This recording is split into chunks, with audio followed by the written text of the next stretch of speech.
Good evening class. आज हम पढ़ने जा रहे हैं संविधान। देखो, संविधान पढ़ने से पहले हमें इसके बारे में एक दो बातें जाननी है कि संविधान क्या होता है, संविधान हम क्यों पढ़ते हैं। अगर आप ये दोनों बातें जान गए तो आपको संविधान पढ़ने में एकदम इजीनेस हो जाएगा, मतलब आपको संविधान पूरा का पूरा समझ में आएगा। इसमें आपको नो डाउट कि आपको संविधान नहीं समझ में आएगा।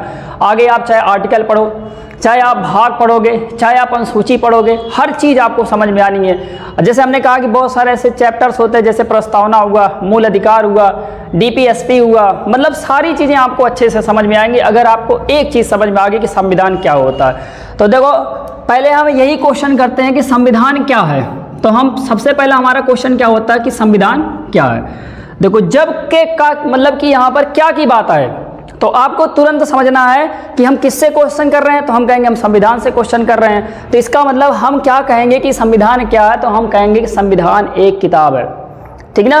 पहले हमारे दिमाग में ये सब मतलब धारणाएं बन जाती थी कि ये संविधान क्या होता होगा, कोई एक बिल्डिंग होती होगी जो दिल्ली में स्थित होगी, ऐसे ऐसे करके हमारे दिमाग में थॉट आते हैं। तो ऐसा नहीं है। संविधान क्या है, तो हम कहेंगे संविधान एक किताब है। देखो, मैं लिख देता हूँ एक किताब है।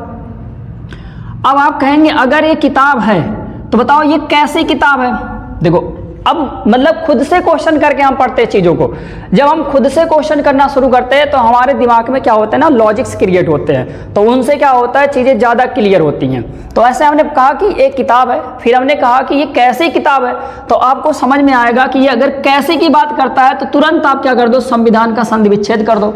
हमने कहा कि चलो हम संविधान का संधि विच्छेद कर देते हैं। तो अगर आप यहाँ पर देखेंगे ऐसे लिखते हैं संविधान, और अगर इसको हम संधि विच्छेद करते हैं तो ये बनता है सम प्लस विधान। क्या बनता है ये, तो हम कहते हैं ये बनता है सम प्लस विधान। अब देखो, सम का मतलब क्या हो गया, तो हम कहेंगे सम का मतलब हो गया समान, और विधान का मतलब क्या हो गया, तो हमने कहा कि कानून। मतलब ये मैं क्या कहना चाहता हूँ, मैं ये कहना चाहता हूँ कि जहाँ पर समान कानून हो या समान विधि हो, किसके लिए, तो हम कहेंगे सभी के लिए। मतलब यह एक ऐसी किताब है जिस किताब में सभी के लिए समान कानून हो या समान विधि हो, उसे हम क्या कहते हैं, संविधान कहते हैं। समझ गए। तो मतलब सीधे आप सीधे संधि विच्छेद करोगे, आपको वो सारी की सारी चीज़ें मिल जाएंगी। तो अच्छा, आपके दिमाग में ये बातें आती होंगी कि मतलब ये कौन सी किताब बनी, समान विधि वाली किताब बनी। तो लोगों के दिमाग में, लोगों का मतलब ये हुआ कि जो अपने संविधान निर्माता थे उनके दिमाग में कहाँ से ये बातें आई कि हमें एक ऐसी किताब बनानी चाहिए जहाँ पे समान विधि हो। देखो, पहले अपने यहाँ क्या चलता था, पहले अपने यहाँ क्या चलता था, धर्म ग्रंथ चलते थे। सभी लोग क्या करते थे, इन्हीं धर्म ग्रंथों को फॉलो करते थे।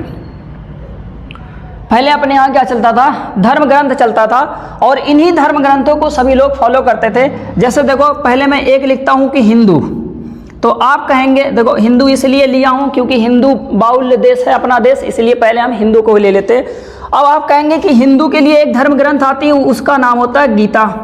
गीता भी आता है, आपने पढ़ा होगा, मनु भी आते हैं, और फिर मतलब ये एक आती है, क्या बोलते हैं उसको, ब्राह्मण टेक्स्ट करके आता है, एक वो भी आती है। तो मैं एक सिंपल सा लेता हूँ कि एक ये होता है गीता।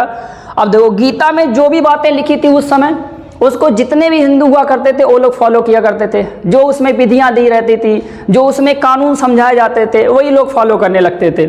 ठीक ना। तो इससे क्या होता था, भैया हिंदू अपना लेके चल रहा है। फिर ऐसे दूसरा एक आता है जिसको हम बोलते हैं मुस्लिम। ठीक ना। अब ये जो मुस्लिम धर्म था, अब ये भी एक अपना धर्म ग्रंथ फॉलो करता था, और इसके धर्म ग्रंथ का नाम था कुरान।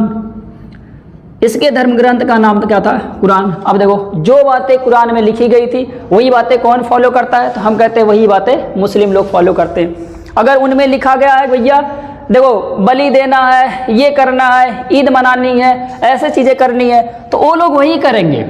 आप कुछ भी कर लो, वो लोग वही करेंगे। अगर इस बुक में मैं मान लेता हूँ कि देखो ऐसा कुछ नहीं लिखा जाता, क्योंकि जितनी भी धार्मिक बुक होती हैं वहाँ सभी जगहों पे यही समझाया जाता है कि सभी को एकजुट रहना चाहिए, सभी को एकता में रहना चाहिए, सभी को इस बंधन से रहना चाहिए। ऐसा नहीं किया जाता कि सभी को छोड़ दिया जाता है। आगे चल के धीरे धीरे जो अपने यहाँ के मतलब ये धर्म प्रचारक होते हैं, ये लोग गलत तरीके से उसको प्रचार कर देते हैं, तो लोगों के दिमाग में गलत गलत विचार आ जाते हैं, और ऐसा कुछ नहीं लिखा गया बुकों में। फिर ऐसे हमने कहा कि ऐसे देखो, एक और आता है ईसाई धर्म। अब आप कहेंगे ये जो ईसाई धर्म होती है इनके लिए कौन सी धर्म ग्रंथ बुक आ गई, तो हम कहेंगे इनके लिए आती है बाइबिल। इनके लिए कौन सी बुक आती है? तो हम कहते हैं इनके लिए आती है बाइबिल। अब बाइबिल में जो भी चीज़ें लिखी होंगी उसको कौन फॉलो करेगा? हम कहेंगे ईसाई फॉलो करेंगे। ऐसे देखो और भी आते हैं, जैसे हमने कहा पारसी, हमने कहा क्या बोला? पारसी बोला। अब बताओ पारसियों के लिए कौन से धर्म ग्रंथ बनाए गए होंगे? तो हमने कहा एक इनके लिए धर्म ग्रंथ आती है जिसका नाम होता है अवेस्ता। ठीक ना, ये कभी कभी देखो ऐसे भी पूछ लेता है कि अवेस्ता जो होता है वो किसका, अवेस्ता जो होता है वो किन लोगों का धर्म ग्रंथ होता है? तो याद रखे रहना कि अवेस्ता जो होता है वो पारसियों का धर्म ग्रंथ होता है। ऐसे देखो एक और होते हैं, जैसे हमने कहा कि बौद्ध, तो बौद्ध के लिए जो आता है ना, इनके लिए बौद्ध टेक्स्ट के नाम से आता है। तो यहाँ ऐसे आप लिख सकते हो कि कोई बौद्ध ग्रंथ के नाम से ही आता है। और ऐसे आगे चलोगे तो आपको पता चलेगा एक जैन भी होता है, तो जैन के लिए आता है जैन ग्रंथ के नाम से ऐसे ही करके आता है। देखो अंदर जब हम कभी जैन धर्म बौद्ध धर्म पढ़ेंगे तो उन चीज़ों में हम देखेंगे कि क्या इनके चीज़ें हैं। तो आप क्या कहेंगे? कहेंगे देखो हिंदू को क्या फॉलो कर रहा है? गीता। मुस्लिम क्या फॉलो कर रहा है? कुरान। ईसाई क्या फॉलो कर रहा है? बाइबिल। पारसी क्या फॉलो कर रहा है? अवेस्ता। और बौद्ध क्या फॉलो कर रहा है? बौद्ध ग्रंथों को फॉलो कर रहा है। ऐसे जैन किसको फॉलो कर रहा है? तो हम कहेंगे जैन ग्रंथों को फॉलो कर रहा है। तो आप अपने दिमाग से खुद सोचो, इसका मतलब ये हुआ कि ये अपने धर्म का प्रचार करेगा, ये अपने धर्म का प्रचार करेगा, ये अपने धर्म का प्रचार करेगा, ये अपने धर्म का प्रचार करेगा, ये अपने धर्म का प्रचार करेगा, ये अपने धर्म का प्रचार करेगा। अब आप खुद सोच सकते हो, अगर सभी लोग अपने अपने धर्मों को लेके चलेंगे तो ये बताइए भारत में एकता आएगी? कभी नहीं आ सकती। भारत एक धर्मनिरपेक्ष राज्य बन पाएगा? कभी नहीं बन पाएगा। समझ गए? तो ये जो सारे मुद्दे क्रिएट हो रहे थे, इन्हीं मुद्दों को खत्म करने के लिए जो भारतीय संविधान निर्माता थे उनके दिमाग में एक बात आई कि देखो जो ये अलग अलग ग्रंथ, अलग अलग धर्मों के लिए अलग अलग ग्रंथ बनाए गए हैं, हमें क्या चाहिए? हमें एक कॉमन ग्रंथ चाहिए कि मतलब जो सभी में कॉमन हो, जो सभी के लिए समान रूप से अप्लाई हो। तो लोगों ने क्या किया? अब देखो कुछ चीज़ें यहाँ से उठा के, कुछ चीज़ें यहाँ से, कुछ चीज़ें यहाँ से, कुछ चीज़ें यहाँ से, सभी चीज़ों को उन्होंने उठाया और उनके बीच में एक सामंजस्य बनाया। और सामंजस्य बनाने के बाद इन्होंने एक दूसरे ग्रंथ की तैयारी कर दी या दूसरे ग्रंथ का निर्माण कर दिया। उसी ग्रंथ का नाम क्या रखा गया? संविधान रखा गया। समझ गए? जहाँ पर क्या बोल दिया गया? जहाँ पर समान विधि हो, जहाँ पर समान कानून हो, ऐसे क्या बोला जाता है? इसको हम कहते हैं, इसी को हम कहते हैं कि ये क्या है? ये एक संविधान है। अच्छा, आपने देखा होगा बेसिक बातें आती होंगी उनमें कि जैसे छोटी छोटी चीज़ें होती है, लोग कहते हैं ये संविधान में लिखा, वो संविधान में लिखा। देखो मेरा मानना क्या है कि संविधान की जितनी भी चीज़ें होती हैं, कुछ ऐसी बेसिक चीज़ें होती हैं ना जो सभी को जानने चाहिए कि उनका अधिकार क्या होता है, उनके कर्तव्य क्या होते हैं, भारत हमारा अगर से देश है तो ये कैसा देश है, ये सब सारी चीज़ें ना आपको थोड़ी बहुत तो पता होनी चाहिए। अच्छा, इतनी बात अगर से आपको समझ में आ गई हो तो बताइए, तब आगे चलते हैं। आगे हम चलते हैं तो सबसे पहले हमें एक दूसरे टॉपिक पे हम पहुंचते हैं कि जैसे हमने ये सब बना लिया, ये सब हमने पढ़ लिया। अब आपको पढ़ने से कोई पूछ ले आपसे संविधान का उद्देश्य क्या था, तो ये बात भी क्लियर होती है। ठीक है,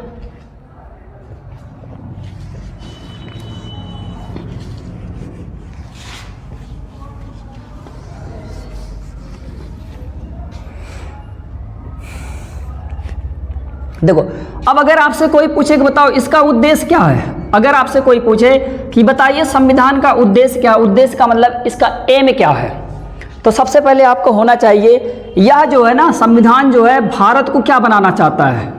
भारत को धर्मनिरपेक्ष बनाना चाहता है। क्या बनाना चाहता है? धर्मनिरपेक्ष बनाना चाहता है। अच्छा, धर्मनिरपेक्ष का मतलब क्या होता है? धर्मनिरपेक्ष का मतलब होता है जहां पर सभी धर्मों का समान आदर हो, सभी धर्मों का क्या हो? समान आदर हो, समान आदर हो। आदर का मतलब सम्मान, समझ गए? मतलब अगर हम कहीं बात कहें कि ये जो संविधान बनाया गया इसका मेन मोटिव क्या है, तो मेन मोटिव निकल के आता है यह भारत को धर्मनिरपेक्ष बनाना चाहता है। और धर्मनिरपेक्ष का मतलब होता है कि सभी धर्मों को समान आदर कर, ठीक ना। अच्छा, दूसरा क्या बनाना चाहता है? ये स्वतंत्र करना चाहता है, स्वतंत्र करना चाहता है। स्वतंत्र का मतलब ये हुआ बाबू, जैसे अगर देखो जो लोग उस चीज़ से कभी पीड़ित हुए हैं उनको पता चल जाएगा। जैसे अपने यहाँ क्या चलता है, बहुत ही जटिल प्रक्रिया इस समय बन चुकी है, जातिवाद। अगर हम कहेंगे कि जैसे हमने कहा कि एक यहाँ पर हम SC देख लेते हैं और दूसरा कोई मान लेते हैं कि जनरल कास्ट का कोई आदमी होगा, ठीक ना। तो पहले के समय में क्या होता था, ये जो जनरल कास्ट वाले होते थे, ये जो SC कास्ट वाले होते थे, इनको दबा के रखते थे। कहने का मतलब इनको अपने यहाँ नौकर बना के रखते थे। तो इससे क्या होता था, ये स्वतंत्र नहीं हो पाते थे। तो भारत का जो संविधान लिखा गया उसमें ये भी बात आ गई कि देखो भारत को हमें क्या बनाना है, एक स्वतंत्र राष्ट्र बनाना है। समझ गए कि मतलब भारत को क्या बनाना है, स्वतंत्र राष्ट्र बनाना है। कि हम केवल क्या, अगर हम भारत के नागरिक हैं तो हमें क्या होना चाहिए, हमें एक स्वतंत्र नागरिक होना चाहिए। तो पहला हमने क्या देखा, भारत को क्या बनाना चाहता है, धर्मनिरपेक्ष बनाना चाहता है। दूसरा क्या बनाना चाहता है, तो हम कहेंगे ये स्वतंत्र बनाना चाहता है। अच्छा, और भी है, ये भारत को समाजवादी बनाना चाहता है। ये भारत को कैसा बनाना चाहता है, समाजवादी बनाना चाहता है। देखो ये बहुत बड़ा टर्म होता है समाजवादी, ठीक ना, कि मतलब समाज अगर है तो समाज में सभी लोगों को समान रूप से क्या मिले, अधिकार मिले, ये सारी चीज़ें होती है, ठीक ना। अच्छा, दूसरे नंबर पे और क्या बनाना चाहता है, तो दूसरे नंबर पे हम कहेंगे या भारत को लोकतांत्रिक राज्य बनाना चाहता है। लोकतांत्रिक गणराज्य लिख लेता हूँ, लोकतांत्रिक गणराज्य बनाना चाहता है। अब बताओ इसका मतलब क्या होता है, लोकतांत्रिक गणराज्य, इसका मतलब क्या होता है, लोकतांत्रिक गणराज्य। ध्यान देना, लोकतांत्रिक का मतलब एक ऐसा तंत्र होगा जो लोगों का तंत्र है।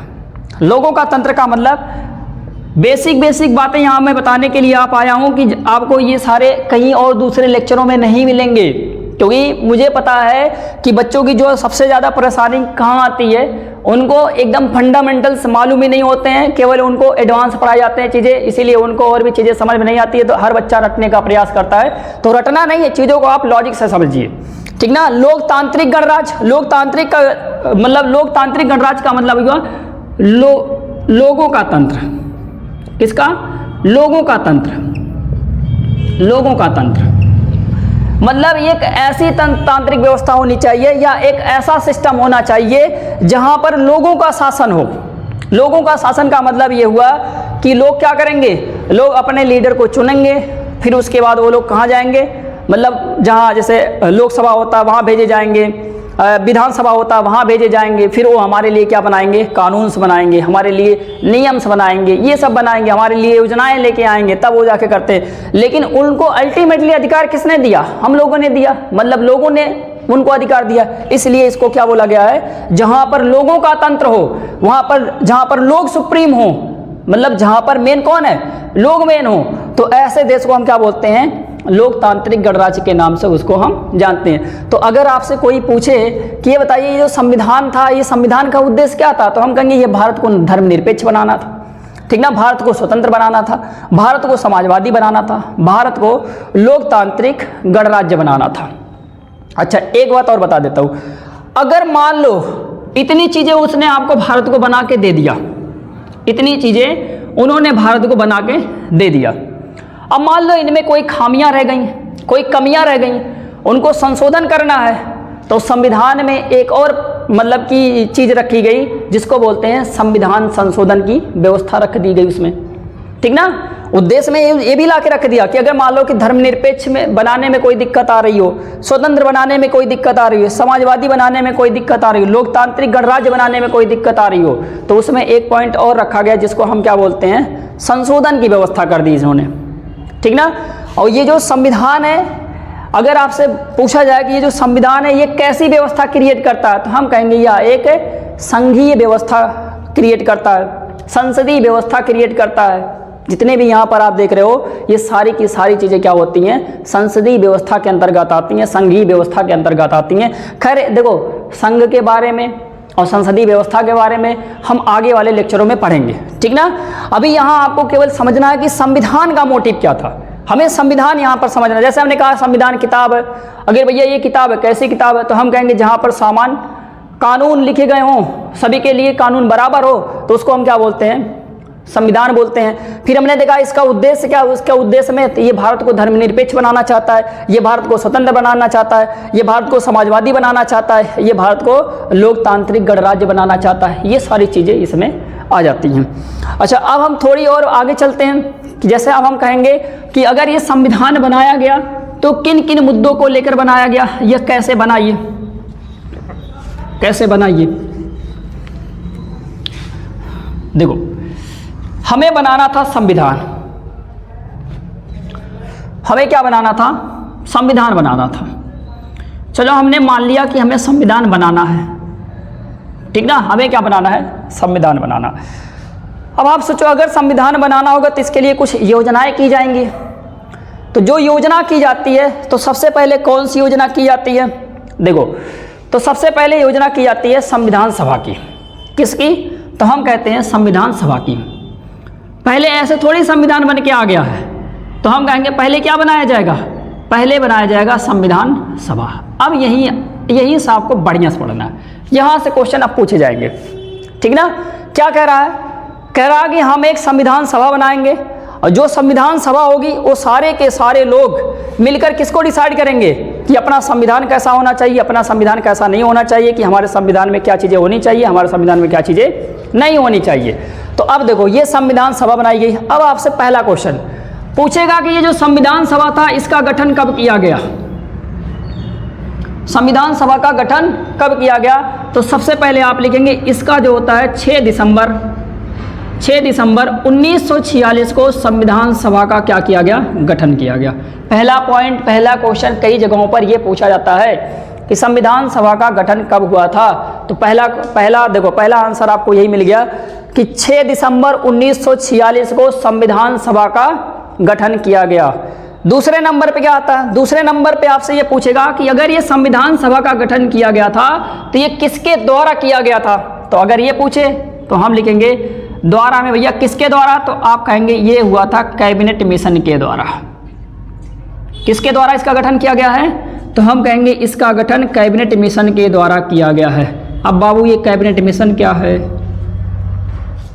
अब ये पूछेगा कि कैबिनेट मिशन क्या है, तो अब आगे चलते हैं थोड़ी से। देखो ये जो कैबिनेट मिशन था ये आया था 1946 में। देखो ये कानून है, जब हिस्ट्री पढ़ते हैं तब वहाँ पर समझ में आता है कि ये क्या था, ठीक ना। तो अगर आपसे पूछे कि कैबिनेट मिशन भारत कब आया तो सीधे आप बता देना कि कैबिनेट मिशन 1946 में भारत आया। और इसने ही किसको बनाया था? हमने कहा इसने ही संविधान सभा का गठन करवाया था। किसने? तो हम कहेंगे कैबिनेट मिशन ने। बताओ पॉइंट क्लियर हो गया ये भी। अब देखो आपसे पूछेगा संविधान सभा की पहली बैठक, कौन सी बैठक? पहली बैठक। अच्छा एक बात और अभी यहाँ आपसे पूछनी है, पूछेगा कि पहली बैठक इसकी कब हुई थी, तो आप लिखेंगे 9 दिसंबर 1946 को इसकी पहली बैठक हुई थी। देखो भाई सभा है, सभा का मतलब होता है इसमें एक मेंबर नहीं, इसमें बहुत सारे मेंबर्स होंगे। मेंबर्स का मतलब इसमें बहुत सारे सदस्य होंगे। सभी लोग क्या करे होंगे? सभी लोग मिलकर एक सभा बनाए होंगे। सभा में ये डिस्कशन कर रहे हैं कि हमें संविधान कैसा चाहिए, हमें संविधान कैसा बनाना चाहिए, संविधान में हमें क्या क्या रखना चाहिए, संविधान में हमें कौन सी चीज़ों को नहीं रखनी चाहिए, ठीक ना, ताकि सभी धर्मों का समान आदर हो, ताकि सभी के बीच में ताकि सभी लोग स्वतंत्र हों। ये सारी चीज़ें उसमें क्लियर हो जाती हैं। तो पहला पॉइंट हमने क्या दिया? गठन कब देखा? 6 दिसंबर 1946 को, ठीक ना। और किसके द्वारा? तो हम कहेंगे कैबिनेट मिशन के द्वारा। कैबिनेट मिशन भारत कब आया? तो हम कहेंगे 1946 में। फिर हमने कहा पहली बैठक इसकी कब हुई? तो हम कहेंगे 9 दिसंबर 1946 को इसकी पहली बैठक होती है, ठीक ना। अब देखो आगे थोड़ी और चलते हैं, आगे हम चलते हैं। जो ये संविधान सभा था, अब यहाँ पर एक प्रस्ताव पारित होता है, उसका नाम होता है ना उद्देश्य प्रस्ताव। समझ गए? तो हम कहेंगे अब एक और आता है जिसको हम कहते हैं उद्देश्य प्रस्ताव। उद्देश्य प्रस्ताव। अब आप बताइए ये जो उद्देश्य प्रस्ताव है ये क्या है? तो हम कहेंगे कि देखो इसको पंडित जवाहरलाल नेहरू पेश करते हैं। पहला लिख लो आप, इसको कौन पेश करता है? तो हम कहेंगे इसको पंडित जवाहरलाल नेहरू के द्वारा उद्देश्य प्रस्ताव पेश किया जाता है, ठीक ना। अब ये पूछेगा कि उद्देश्य प्रस्ताव पंडित जवाहरलाल नेहरू द्वारा कब पेश किया गया? तो आप आगे लिखेंगे इसको पेश किया गया था 13 दिसंबर 1946 को इसको पेश किया गया, ठीक ना। क्लियर हो गया? तो हम कहेंगे 13 दिसंबर 1946 को किसको पेश किया गया? उद्देश्य प्रस्ताव को। देखो उद्देश्य प्रस्ताव एक ऐसा प्रस्ताव था जिसमें लगभग पूरी की पूरी चीज़ें यहाँ पर संविधान के बारे में लिखी गई थी। समझ गए, पूरी की पूरी चीज़ें यहाँ पर संविधान के बारे में लिखी गई थी कि ये संविधान सभा अगर से बनेगा तो इसमें हमें कौन सी बातें डाली जाएंगी, कौन सी बातें नहीं डाली जाएंगी, बहुत सारी चीज़ें यहाँ से ली गई हैं। इसीलिए हमने कहा कि उद्देश्य प्रस्ताव किसने पेश किया था, तो पंडित जवाहरलाल नेहरू किए थे। कब किए थे? 13 दिसंबर 1946 को। अब देखो उद्देश्य प्रस्ताव में दूसरी चीज़ क्या आती है, दूसरी चीज़ यहाँ आपको इधर लेके आते हैं, यहाँ लिख लीजिएगा। उद्देश्य प्रस्ताव कब ये सर्वसम्मति रूप से स्वीकार किया गया था? एक क्वेश्चन यहाँ से भी पूछेगा, तो आप यहाँ पर लिख लेंगे उद्देश्य प्रस्ताव को सर्वसम्मति से स्वीकार किया गया। यहाँ आप डेट लिखेंगे 22 जनवरी 1947 को। बाबू ये सब डेट भूलने नहीं है, ठीक ना, ये सब डेट आपको भूलने नहीं है कि मतलब उद्देश्य प्रस्ताव को सर्वसम्मति से कब स्वीकार किया गया, तो हम कहेंगे 22 जनवरी 1947 को इसको सर्वसम्मति से इसको स्वीकार कर लिया गया। मतलब अभी आपका संविधान बन गया, अब बन रहा, संविधान अपना बन रहा है। अच्छा चला थोड़ी और आगे देख लेते हैं।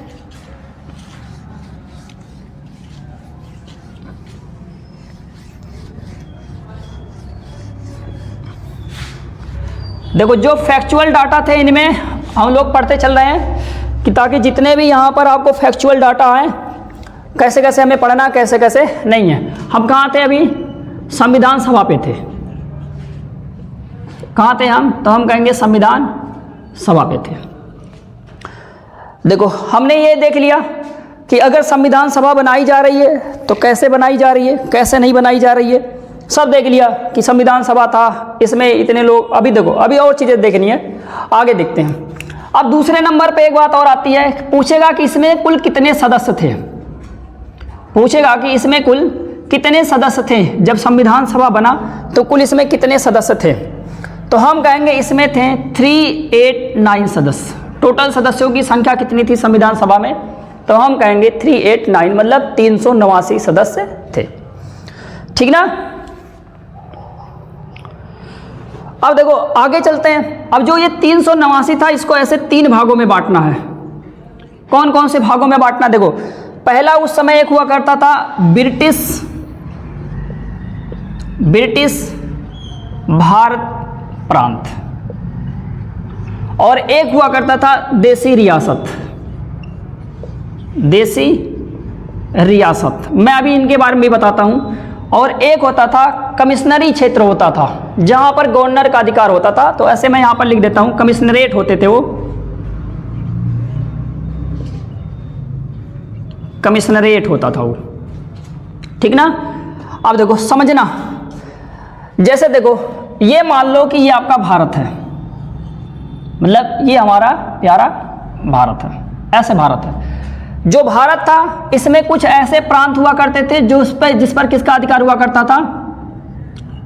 अंग्रेजों का हुआ करता था। अब इन्हीं के अंदर छोटे छोटे कुछ और भी ऐसे छोटे छोटे राजसी इलाके हुआ करते थे जिनको हम क्या बोलते थे? देसी रियासत बोलते थे, ठीक ना। और फिर क्या करते थे, कुछ और भी ऐसे एरिया हुआ करते थे छोटे छोटे जिनको हम क्या बोलते थे? कमिश्नरेट बोलते थे। अब देखो ब्रिटिश भारत प्रांत का मतलब ये होता था, देखो जमीन तो भारत की थी लेकिन इस पे अधिकार किसका हुआ करता था? अंग्रेजों का हुआ करता था, ठीक ना। और देसी रियासतों का मतलब ये था कि देखो जमीन भी भारत की थी और यहाँ पर जो अपने राजा ओजा हुआ करते थे जहाँ पर उनका शासन चलता था उसको हम क्या बोलते थे? देसी रियासत बोलते थे, ठीक ना। और कमिश्नरेट का मतलब ये होता था जहाँ पर गवर्नर का अधिकार हुआ करता था। तो यहाँ आप लिख सकते हो कि यहाँ पर राजा का अधिकार होता था। यहाँ पर किसका अधिकार हुआ करता था? राजा का अधिकार हुआ करता था, ठीक ना, राजा का अधिकार हुआ करता था। और यहाँ पर आप लिखेंगे गवर्नर का अधिकार हुआ करता था, गवर्नर का अधिकार हुआ करता था। बताओ ये दो चीज़ें आपको समझ में आ गई होंगी तो बहुत अच्छी चीज़ें हैं, ठीक ना। अब हम कहेंगे टोटल सदस्यों की संख्या 389 था, तो आप कहेंगे बताओ ब्रिटिश भारत प्रांत से कितने लोग आते थे? तो हम कहेंगे यहाँ से आते थे 292, यहाँ से इतने लोग आते थे। और जो देसी रियासत थे यहाँ से कितने लोग आते थे, तो हम कहते थे 93 आते थे। और जो कमिश्नरेट वाला एरिया था यहाँ से कितने आते थे, तो हम कहेंगे 4 आते थे। लेकिन ये कब, तो हम कहेंगे ये तब की बात है। ये कब की बात है, तो हम कहेंगे ये तब की बात है जब भारत विभाजित नहीं हुआ था, तब की बात है। मतलब 1947 के पहले की बात है, 14 अगस्त 1947 के पहले की बात है, ठीक ना। अब क्या हो जाता है, अब भारत विभाजित हो जाता है। जब भारत विभाजित हो जाता है तो इसमें जो अभी आप देख रहे हो 389 मेंबर्स, ये मेंबर्स की संख्या क्या हो जाती है, कम हो जाती है। कम होकर कितने पे आके गिरती है, तो हम कहते हैं देखो पहले आप ये बना लो, इसी में मैं अगला बनाऊंगा।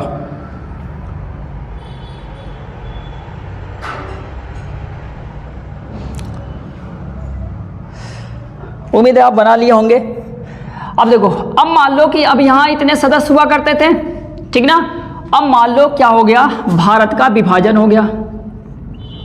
भारत के विभाजन के बाद, भारत के विभाजन के बाद, समझ गए, भारत के विभाजन के बाद अब आपसे पूछेगा कि ये जो भारत का विभाजन जब हो गया, अब बताओ संविधान सभा में कुल कितने सदस्य हैं, तो हम कहेंगे 299, मतलब 299 सदस्य बचे। अब बाकी सभी निकल के चले गए, समझ गए। तो अब यहाँ से कितने आएंगे, यहाँ से कितने आएंगे, यहाँ से कितने आएंगे, तो हम कहेंगे यहाँ से आएंगे 229 और यहाँ से आएंगे 70 और यहाँ से कुछ भी नहीं, क्योंकि गवर्नर का अधिकार खत्म। जब भारत आज़ाद हो गया तो गवर्नर रहे ही नहीं, समझ गए। तो गवर्नर का अधिकार अगर से खत्म हो गया तो मतलब यहाँ से कोई भी नहीं आएगा, ठीक ना। तो हम कहेंगे देशी रियासतों से तब कितने आ गए, 70, ठीक ना। और ब्रिटिश प्रांत से कितने आ गए, तो हम कहेंगे 229, मतलब 229 सदस्य, ठीक। ये चीज़ें बताइए आपको क्लियर हो गई। अब आपसे एक बात इसमें और पूछता हो, कहेगा कि ये जो संविधान सभा था इसमें कितनी महिलाएं थी, तो हम कहेंगे ये जो संविधान सभा था, तो आप लिख लेना कहीं पर, संविधान सभा में 15 महिलाएं थी। कितनी महिलाएं थी, तो हम कहेंगे 15 महिलाएं थी। ये क्वेश्चन पूछा हुआ 15 महिलाओं वाला, तो आप याद रखे रहना कि अगर कभी आपसे पूछ ले कि संविधान सभा में शुरुआत में कितने सदस्य थे, तो आप बताना 389 सदस्य थे। लेकिन जब भारत का विभाजन हो गया तो उसमें सदस्यों की संख्या कितनी हो गई थी, तो हम कहेंगे 299 हो गए थे, जिसमें 229 ब्रिटिश प्रांत से आते थे और 70 कहाँ से आते थे, देसी रियासत से आते थे। अगर पूछेगा कितनी महिलाएं थी, तो हम कहेंगे इसमें 15 महिलाएं थी, समझ गए। अच्छा, अब एक चीज़ आपसे और पूछेगा, देखो जो आपसे अब चीज़ें पूछेगा वहाँ ये लिखना है कि ये जो संविधान सभा था, ये जो संविधान सभा था इसका अध्यक्ष कौन था। ये जो संविधान सभा था इसका अध्यक्ष कौन था, तो हम कहेंगे देखो अध्यक्ष अगर से पूछे आपसे तुरंत आप लिखो, देखो अध्यक्ष जो थे इसके पहले, देखो शुरू में पहले इसका एक अस्थायी अध्यक्ष थे, तो हम कहेंगे पहले इनके जो बनाए गए थे अस्थायी अध्यक्ष थे, और जो वो अस्थायी अध्यक्ष थे उनका नाम था डॉक्टर सच्चिदानंद, डॉक्टर सच्चिदानंद सिन्हा, ठीक ना। तो संविधान सभा का जो अस्थायी अध्यक्ष थे वो कौन थे, डॉक्टर सच्चिदानंद सिन्हा थे।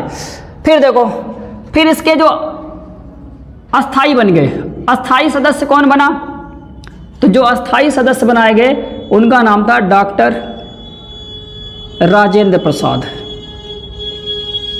बस इतनी बात आप इसमें याद कर लो, आपका काम यहाँ से सारी चीज़ें हो जाएंगी, ठीक ना। कि अध्यक्ष कौन था, पहले देखो अस्थायी अध्यक्ष कौन था, डॉक्टर सच्चिदानंद सिन्हा था। फिर उसके बाद अस्थायी सदस्य कौन थे, डॉक्टर राजेंद्र प्रसाद थे। ये चीज़ें अगर से क्लियर हो गई तो थोड़ी और आगे हम चलते हैं। देखो अभी तक जो थे बेसिक डिटेल थे, अब बेसिक डिटेल में अब आपसे ये पूछेगा, चलो मैं मान लेता हूँ कि ये जो 6 दिसंबर 1946 को संविधान सभा का गठन किया गया, ठीक ना, संविधान सभा का गठन किया गया। जो ये संविधान सभा का गठन किया गया इसके बाद इसमें बैठकें होती थी, समझ गए क्या होती थी, इसमें बैठकें होती थी। तो आपसे पूछेगा कि जब तक संविधान बनके तैयार नहीं हो गया तब तक इसमें कुल कितने बैठकें हुई, तो हम कहेंगे तब तक इसमें हुई थी 167 बैठकें हुई थी।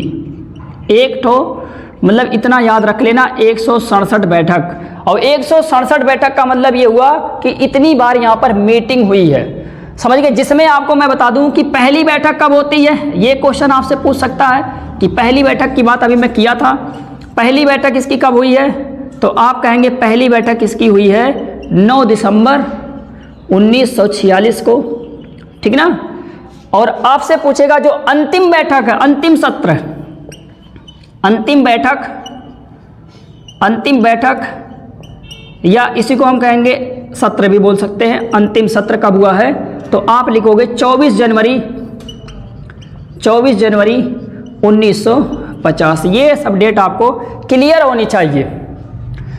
अगर पूछे कुल कितने सत्र हुए थे, तो 167, सत्र कहे या बैठक कहे दोनों चीज़ें एक ही हैं। और पहली बैठक कब हुई है, 9 दिसंबर 1946, ठीक ना। अंतिम बैठक कब हुई है, तो हम कहेंगे 24 जनवरी 1950, ठीक ना। अब हम चीज़ें और आगे से पढ़ेंगे।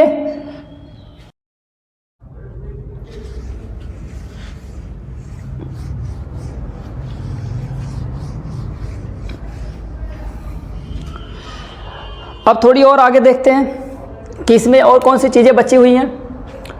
देखो अब ये संविधान सभा ने क्या कर दिया, मतलब संविधान को बनाकर तैयार कर दिया। अब आपसे 2 डेट और पूछेगा कि ये संविधान बन के कब तैयार हुआ, इसको बनने में कितना समय लगा, ये सब सारी चीज़ें पूछ लेती हैं, तो हम एक बार वो भी देख लेते हैं। तो ये जो अपना संविधान सभा था, इसने संविधान को बनाने में कितना समय लिया, तो हम कहेंगे इसने बनाने में 2 वर्ष 11 माह और 18 दिन लिया, ठीक ना। देखो ये मत जोड़ लेना कि अभी 167 बैठक बताए गए, अब 167 उठा के हाँ 2 वर्ष 11 माह 18 दिन लगे। देखो वो बैठकें थी, अब पर डे बैठकें तो होंगी नहीं, बैठक अगर होगी तो आज एक हो रही है, फिर 10 दिन के बाद दूसरी होगी, ऐसे करके बैठकें होती थी।